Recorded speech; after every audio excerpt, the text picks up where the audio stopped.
video, we're going to put ChatGPT to work.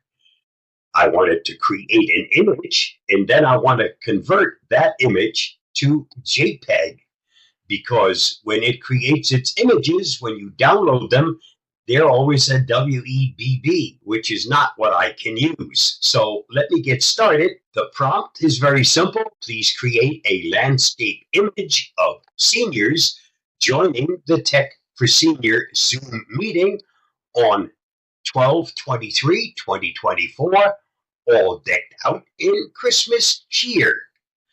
So let me send that prompt. Let's wait for it to create the image. Now, if I download that image or right-click that image to save as, the only option I have is to save it as a WEBB, which won't do me any good. I need a JPEG.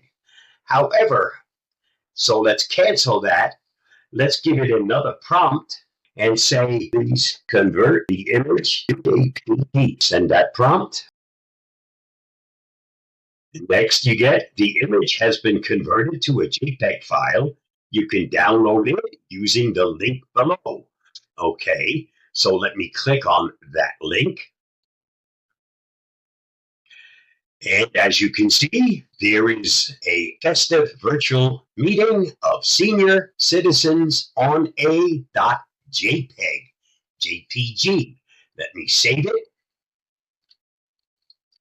And let's open it. So ChatGPT not only is capable of creating images for you, and pretty good ones at that, but you can also use it to convert it. Because if you can't use WEBB, just ask it to convert it, and you'll have some choices. It could be a JPEG, it could be a PNG. Doesn't really make any difference, but it can do the conversion for you, and you don't have to go anywhere else. Once it's finished, download the image, and since this image was created by AI, you don't have to worry about copyright problems. Stay safe, stay secure. I hope that helps.